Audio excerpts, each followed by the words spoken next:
Chapitre 269. Discussion avec les scribes et les pharisiens à Capharnaüm. Arrivée de la mère de Jésus et de ses frères. Le 2 septembre 1945. Même scène qu'à la vision précédente, Jésus prend congé de la veuve. Tenant déjà le petit Joseph par la main, il dit à la femme : « Il ne viendra personne avant mon retour, à moins que ce ne soit un païen. Mais s'il vient quelqu'un, retiens-le jusqu'à après-demain, en lui disant que je serai là sans faute. Je le ferai, maître, et s'il y a des malades, je leur donnerai l'hospitalité comme tu me l'as enseigné. Adieu alors, et que la paix soit avec vous. Viens, Manahen. » Par cette brève indication, je comprends que des malades et des malheureux en général l'ont rejointe à Chorazin et qu'à la leçon du travail, Jésus a uni celle du miracle. Et si Chorazin reste toujours indifférente, c'est signe que c'est un terrain sauvage qu'on ne peut cultiver. Cependant, Jésus la traverse en saluant ceux qui le saluent comme si de rien n'était, puis il reprend sa conversation avec Manahen, qui se demande s'il va repartir pour Macéronte ou rester encore une semaine.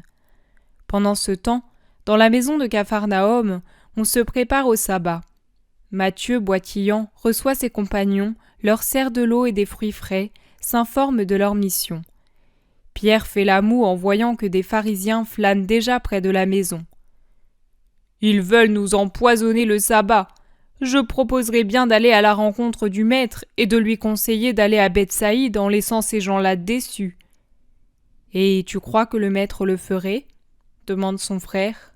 « D'ailleurs, il y a dans la pièce du bas ce pauvre malheureux qui attend, » signale Matthieu. « On pourrait l'emmener en barque à Bethsaïde et aller, moi ou un autre, à la rencontre du maître, » propose Pierre.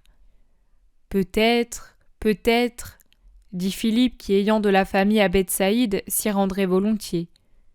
D'autant plus que, voyez, aujourd'hui la garde est renforcée par les scribes.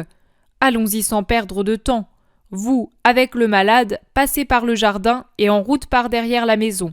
Je vous amène la barque au puits du figuier, et Jacques fait de même. Simon le Zélote et les frères de Jésus vont à la rencontre du maître. Moi, je ne vais pas avec le possédé, annonce Judas. Pourquoi ? Tu as peur que le démon s'attaque à toi ? Ne me cherche pas, Simon. J'ai dit que je ne viens pas, et je ne viens pas. Va avec les cousins au-devant de Jésus. Non. Ouh, viens en barque. Non. Bref, qu'est-ce que tu veux ? Tu es toujours celui qui met des bâtons dans les roues. Je veux rester là où je suis, ici. Je n'ai peur de personne et je ne m'échappe pas. Et du reste, le maître ne vous serait pas reconnaissant pour votre idée. Il y aurait un autre sermon de reproche et je ne veux pas le subir à cause de vous. Allez-y, vous. Moi, je resterai pour donner des renseignements. Non, justement, c'est tout le monde ou personne, s'écrie Pierre. Alors personne, parce que le maître est ici, le voilà qui arrive, dit sérieusement Simon le Zélote qui guettait sur la route. Pierre, mécontent, maugrait dans sa barbe, mais il va à la rencontre de Jésus avec les autres. Après les premières salutations, on lui parle d'un possédé aveugle et muet qui attend sa venue avec ses parents depuis plusieurs heures. Matthieu explique. Il est comme inerte, il s'est jeté sur des sacs vides et il n'a plus bougé. Ses parents espèrent en toi. Viens te restaurer et puis tu le secourras. Non, je vais tout de suite le trouver. Où est-il ? Dans la pièce du bas, près du four. Je l'ai mis là avec ses parents, car il y a beaucoup de pharisiens et aussi des scribes qui semblent aux aguets. Oui, et il vaudrait mieux ne pas leur faire plaisir, bougonne Pierre. Judas n'est pas là ? Demande Jésus. Il est resté à la maison, il faut toujours qu'il fasse autrement que les autres, bougonne encore Pierre. Jésus le regarde, mais ne lui fait pas de reproche. Il se hâte vers la maison en confiant l'enfant à Pierre précisément, qui lui fait une caresse et sort aussitôt un sifflet de sa ceinture en disant « Un pour toi et un pour mon fils. Demain soir, je t'emmène le voir. Je me les suis fait faire par un berger à qui j'ai parlé de Jésus. » Jésus entre dans la maison, salue Judas qui semble tout occupé à ranger la vaisselle, puis va directement vers une sorte de cellier bas et sombre adossé au four. Faites sortir le malade, ordonne Jésus. Un pharisien qui n'est pas de Capharnaüm, mais qui a l'air encore plus maussade que les pharisiens du pays, dit « Ce n'est pas un malade, c'est un possédé. » C'est toujours une maladie de l'esprit. Mais lui a les yeux et la langue liés. La possession est toujours une maladie de l'âme qui s'étend aux membres et aux organes. Si tu m'avais laissé achever, tu aurais su ce que cela voulait dire. Même la fièvre est dans le sang quand on est malade, mais à partir du sang, elle attaque telle ou telle partie du corps. Le pharisien ne sait que répliquer et se tait. Le possédé a été conduit en face de Jésus. Il est inerte, comme l'a bien expliqué Matthieu, et très entravé par le démon. Pendant ce temps, les gens arrivent en nombre. C'est incroyable comment, en particulier au moment de distraction, si je puis dire, les gens ont vite fait d'accourir là où il y a quelque chose à voir. Il y a maintenant les notables de Capharnaüm, parmi lesquels les 4 pharisiens. Il y a Jaïr, et dans un coin, avec l'excuse de veiller sur l'ordre, il y a le centurion romain, accompagné de citoyens d'autres villes. « Au nom de Dieu, quitte les pupilles et la langue de cet homme. Je le veux. Libère cette créature de ta présence. Il ne t'est plus permis de la tenir. Va-t'en !» s'écrie Jésus qui tend les mains au moment de donner cet ordre. Le miracle commence par un hurlement de rage du démon et se termine par un cri de joie de l'homme délivré qui s'écrie « Fils de David! Fils de David! Saint et roi !» Comment fait-il pour savoir qui est celui qui l'a guéri ? Demande un scribe. Mais tout cela, c'est de la comédie. Ces gens sont payés pour le faire. Lance un pharisien en haussant les épaules. Et par qui, s'il est permis de vous le demander ? Interroge Jaïr. Même par toi. Et dans quel but ? Pour rendre célèbre Capharnaüm. Ne rabaisse pas ton intelligence en disant des sottises, et ne souille pas ta langue par des mensonges. Tu sais très bien que ce n'est pas vrai, et tu devrais comprendre que tu dis une absurdité. Ce qui s'est produit ici a eu lieu en beaucoup d'endroits en Israël. Alors partout, il y a des gens qui paient. En vérité, je ne savais pas qu'en Israël le petit peuple était si riche, car vous, et avec vous tous les grands, vous ne payez certainement pas pour cela. C'est donc le petit peuple qui paie, lui qui est le seul à aimer le maître. Tu es le chef de la synagogue et tu l'aimes. Il y a ici Manaën et à Béthanie il y a Lazare, fils de Théophile. Ils n'appartiennent pas au petit peuple. Mais ils sont honnêtes, et moi aussi, et nous n'escroquons personne en rien, et encore moins en ce qui concerne la foi. Nous autres, nous ne nous le permettons pas, car nous craignons Dieu, et nous avons compris que ce qui plaît à Dieu, c'est l'honnêteté. Les pharisiens tournent le dos à Jaïr et s'en prennent aux parents de l'homme guéri. Qui vous a dit de venir ici ? Qui ? Bien des gens, déjà guéris personnellement ou leur parenté. Mais que vous ont-ils donné ? Donné ? L'assurance qu'il allait le guérir. Mais était-il réellement malade ? Ô esprit sournois, vous croyez que tout cela n'est qu'une feinte ? Allez à Gadara, et si vous ne croyez pas, informez-vous du malheur de la famille d'Anne d'Ismaël. Les habitants de Capharnaüm, indignés, manifestent bruyamment, alors que des Galiléens venus des environs de Nazareth disent « Et pourtant, c'est le fils de Joseph le menuisier !» Les habitants de Capharnaüm, fidèles à Jésus, hurlent « Non, il est celui qu'il dit être et que l'homme guéri a appelé fils de Dieu et fils de David. » Mais n'augmentez pas l'exaltation du peuple par vos affirmations, dit un scribe avec mépris. Et qui est-il alors, selon vous ? Un Belzébuth ! Ah, langue de vipère, blasphémateur, possédez vous-même, cœurs aveugles, vous êtes notre ruine. Même la joie du Messie, vous voudriez nous l'enlever, hein ? Usurier, caillou aride ! Cela fait un beau vacarme. Jésus, qui s'était retiré à la cuisine pour boire un peu d'eau, paraît sur le seuil juste à temps pour entendre une fois encore la sotte accusation que ressassent les pharisiens. « Ce n'est qu'un Belzébuth, puisque les démons lui obéissent. Le grand Belzébuth, son père, l'aide, et il ne chasse les démons que par l'influence de Belzébuth, le prince des démons. » Jésus descend les 2 petites marches du seuil et s'avance droit, sévère et calme. Il s'arrête juste en face du groupe des scribes et des pharisiens, les fixe d'un regard perçant et dit « Même sur la terre, on voit qu'un royaume divisé en factions opposées s'affaiblit intérieurement. C'est une proie facile pour les États voisins, qui le dévastent pour le réduire en esclavage. Sur la terre aussi, on voit qu'une cité divisée en factions opposées perd sa prospérité, et il en est de même d'une famille dont les membres sont divisés par la haine. Elle s'effrite et devient un émiettement qui ne sert à personne et qui fait la risée de ses concitoyens. La concorde n'est pas seulement un devoir, mais une habileté, car elle garde les hommes indépendants, forts et aimants. C'est à cela que devraient réfléchir les patriotes, les habitants de la même ville ou les membres d'une même famille, quand poussés par le désir d'un intérêt particulier, ils sont amenés à des séparations ou à des vexations qui sont toujours dangereuses parce qu'elles opposent les groupes les uns aux autres et détruisent les affections. C'est cette habileté que mettent en œuvre ceux qui sont les maîtres du monde.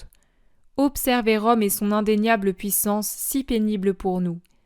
Elle domine le monde, mais elle est unie dans un même dessein, une seule volonté, dominer.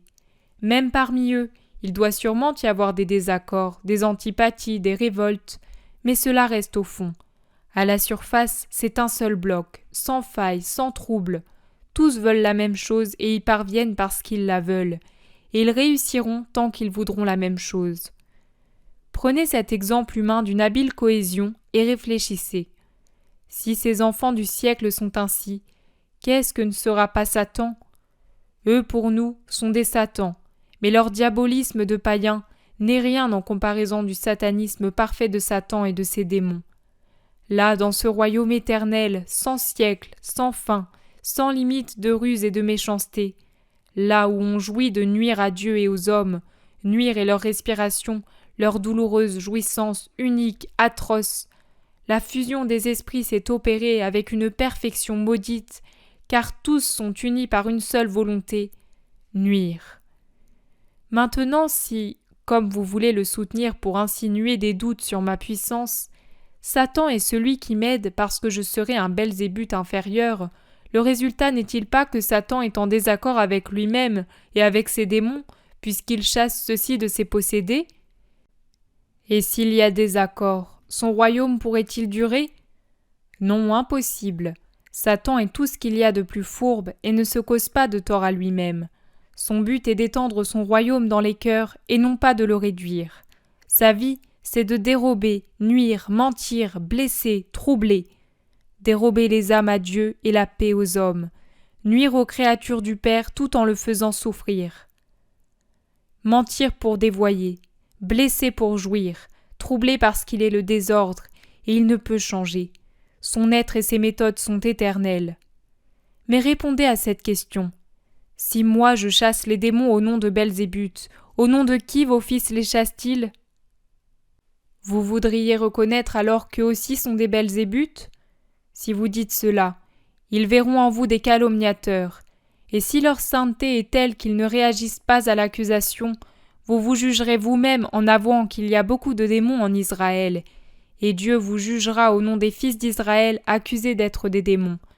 Car d'où que vienne le jugement, eux, au fond, seront vos juges, là où le jugement n'est pas dévoyé par des pressions humaines.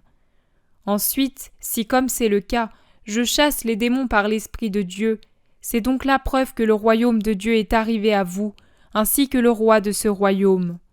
Ce roi a une puissance telle qu'aucune force opposée à son royaume ne saurait lui résister. C'est pour cela que je lis les usurpateurs des fils de mon royaume et que je les contrains à sortir des endroits qu'ils occupent et à me rendre leur proie pour que j'en prenne possession. N'est-ce pas ce que fait celui qui veut entrer dans une maison habitée par un homme fort pour lui enlever ses biens honnêtement ou mal acquis ? C'est ce qu'il fait, il entre et le ligote, après quoi il peut piller la maison. Moi, je ligote l'ange des ténèbres qui a pris ce qui m'appartient et je lui enlève ce qu'il m'a dérobé. Et moi seul je peux le faire parce que je suis le seul fort, le Père du siècle à venir, le Prince de la paix. Explique-nous ce que tu veux dire par ces mots, Père du siècle à venir, demande un scribe. Crois-tu vivre jusqu'au nouveau siècle, et plus sottement encore penses-tu créer le temps ? Toi, un pauvre homme ? Le temps appartient à Dieu. C'est toi, scribe, qui me le demandes ? Ne sais-tu donc pas qu'il y aura un siècle qui aura un commencement, mais qui n'aura pas de fin, et qui sera le mien ? C'est en lui que je triompherai, en rassemblant autour de moi ceux qui sont ses fils, et ils vivront éternellement comme ce siècle que j'aurai créé. Je suis déjà en train de le créer, en mettant l'esprit en valeur au-dessus de la chair, au-dessus du monde et au-dessus des enfers que je chasse. Car je peux tout. C'est pourquoi je vous le dis, qui n'est pas avec moi et contre moi, et qui ne rassemble pas avec moi, disperse. Car je suis celui qui suis. Et quiconque ne croit pas à cela, alors que c'est déjà prophétisé, pêche contre l'Esprit Saint dont la parole a été annoncée par les prophètes. Elle n'est ni mensonge ni erreur, et doit être crue sans résistance. Car je vous le dis, tout sera pardonné aux hommes, tout péché et tout blasphème, parce que Dieu sait que l'homme n'est pas seulement esprit, mais chair, et chair tentée qui est soumise à des faiblesses imprévues. Mais le blasphème contre l'esprit ne sera pas pardonné. Qui aura parlé contre le Fils de l'homme sera encore pardonné parce que la pesanteur de la chair qui enveloppe ma personne et enveloppe l'homme qui parle contre moi peut encore induire en erreur. Mais quiconque aura parlé contre l'Esprit Saint ne sera pas pardonné, ni dans cette vie, ni dans la vie future, car la vérité est ce qu'elle est, nette, sainte, indéniable et exprimée à l'esprit d'une manière qui ne conduit pas à l'erreur. C'est le contraire chez ceux qui veulent volontairement l'erreur. Nier la vérité dite par l'Esprit Saint, c'est nier la parole de Dieu et l'amour que cette parole a donné par amour pour les hommes. Et le péché contre l'amour n'est pas pardonné. Mais chacun produit les fruits de son arbre. Vous donnez les vôtres, et ce ne sont pas de bons fruits. Si vous donnez un arbre bon pour qu'il soit planté dans le verger, il produira de bons fruits. Mais si vous donnez un arbre mauvais, le fruit qu'on cueillera sur lui sera mauvais, et tout le monde dira « Cet arbre n'est pas bon ». Car c'est à ses fruits que l'on reconnaît l'arbre. Et vous, qui êtes mauvais, comment croyez-vous pouvoir bien parler ? Car la bouche parle de ce qui remplit le cœur. C'est de la surabondance de ce que nous avons en nous que proviennent nos actes et nos paroles. L'homme bon tire de son bon trésor des choses bonnes. L'homme mauvais tire de son mauvais trésor des choses mauvaises. Il parle et il agit d'après ce qu'il est intérieurement. Et en vérité, je vous dis que la paresse est une faute. Mais mieux vaut ne rien faire que d'agir mal. J'ajoute qu'il vaut mieux se taire que de tenir des propos oiseux et méchants. Même si le silence est oisiveté, pratiquez-le plutôt que de pécher par la langue. Je vous assure qu'on demandera aux hommes de se justifier au jour du jugement de toute parole superflue. Je vous assure de même que les hommes seront justifiés par les paroles qu'ils auront dites et que c'est par leurs paroles même qu'ils seront condamnés. Faites donc attention, vous qui en dites tant qui sont plus qu'oiseuses, car non seulement elles sont perfides, mais elles font du mal, qui plus est dans le but d'éloigner les cœurs de la vérité qui vous parle. Les pharisiens et les scribes se consultent, puis feignant d'être polis, ils demandent tous ensemble « Maître, il est plus facile de croire à ce que l'on voit. Donne-nous donc un signe pour que nous puissions croire que tu es ce que tu prétends être. » Est-ce que vous vous rendez compte que le péché contre l'Esprit Saint est en vous, alors qu'il a indiqué à plusieurs reprises que je suis le Verbe incarné, le Verbe et Sauveur venu au temps marqué, précédé et suivi de signes prophétiques, accomplissant ce que dit l'Esprit ? Ils répondent « Nous croyons à l'Esprit, mais comment pouvons-nous croire en toi si nous ne voyons pas un signe de nos propres yeux ?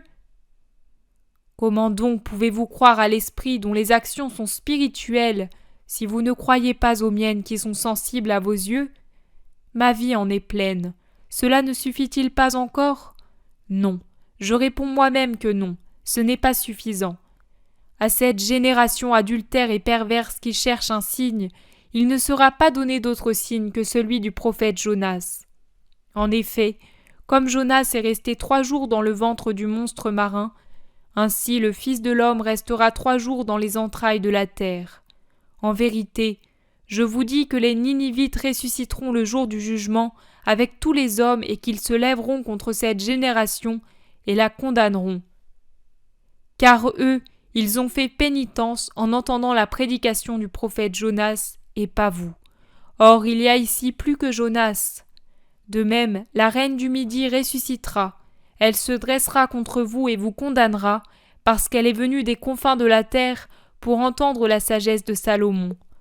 Or, il y a ici plus que Salomon. Pourquoi prétends-tu que cette génération est adultère et perverse ? Elle ne l'est pas plus que les autres. Il y a les mêmes saints que dans les autres. La société d'Israël n'a pas changé. Tu nous offenses. C'est vous qui vous offensez de vous-même, en nuisant à vos âmes, car vous les éloignez de la vérité, donc du salut. Mais je vais vous répondre quand même. Cette génération n'est sainte que dans ses vêtements et extérieurement. Intérieurement, elle ne l'est pas. Il y a en Israël les mêmes mots pour désigner les mêmes choses, mais elles n'existent pas réellement. Ce sont les mêmes coutumes, les mêmes vêtements et les mêmes rites, mais il leur manque l'esprit. Vous êtes adultères parce que vous avez répudié l'union spirituelle avec la loi divine, et dans une seconde union adultère, vous avez épousé la loi de Satan. Vous n'êtes circoncis que dans un membre caduc. Votre cœur n'est plus circoncis, et vous êtes mauvais parce que vous vous êtes vendus au mauvais. J'ai parlé. Tu nous offenses trop. Mais pourquoi, s'il en est ainsi, ne délivres-tu pas Israël du démon pour qu'il devienne saint ? Israël en a-t-il la volonté ? Non. Eux, ils l'ont. Ces pauvres qui viennent pour être délivrés du démon, parce qu'ils le sentent en eux comme un fardeau et une honte. Vous ne ressentez pas cela, et c'est inutilement que vous en seriez délivrés, car n'ayant pas la volonté de l'être, vous seriez aussitôt repris, et d'une manière encore plus forte. Quand un esprit impur est sorti d'un homme, il erre dans des lieux arides à la recherche de repos et n'en trouve pas. Notez qu'il ne s'agit pas de lieux matériellement arides. Ils sont arides parce qu'ils lui sont hostiles en ne l'accueillant pas, comme la terre aride est hostile à la semence. Alors il se dit « Je vais revenir chez lui d'où j'ai été chassé de force et contre sa volonté. Je suis certain qu'il m'accueillera et me donnera le repos. » En effet, il revient vers celui qui lui appartenait, et bien souvent il le trouve disposé à l'accueillir parce que je vous le dis en vérité, l'homme a plus la nostalgie de Satan que de Dieu, et il se lamente si Satan ne s'empare pas de ses membres par une autre possession. Il s'en va donc, et il trouve la maison vide, balayée, ornée, parfumée par la pureté. Alors il va prendre 7 autres démons, parce qu'il ne veut plus la perdre, et avec ces 7 esprits pires que lui, il y entre et tous s'y établissent. Et ce second état d'homme, converti une première fois et perverti une seconde fois, est pire que le premier. Car le démon peut apprécier à sa juste mesure à quel point cet homme est attaché à Satan et ingrat envers Dieu, et aussi parce que Dieu ne revient pas là où on a piétiné ses grâces et où ceux qui ont déjà fait l'expérience de la possession rouvrent leurs bras à une possession plus forte. La rechute dans le satanisme est pire qu'une rechute dans une tuberculose pulmonaire mortelle déjà guérie une première fois.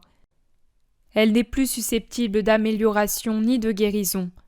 Ainsi en sera-t-il de cette génération qui, convertie par Jean-Baptiste, a voulu de nouveau être pécheresse parce qu'elle est attachée au mauvais et pas à moi. Un murmure qui ne vient ni d'une approbation ni d'une protestation court à travers la foule qui se presse maintenant. Elle est si nombreuse qu'au-delà du jardin et de la terrasse, la rue en est pleine. Il y a des gens à cheval sur le muret, d'autres sont grimpés sur le figuier du jardin et sur les arbres des jardins voisins, car tout le monde veut entendre la discussion entre Jésus et ses ennemis.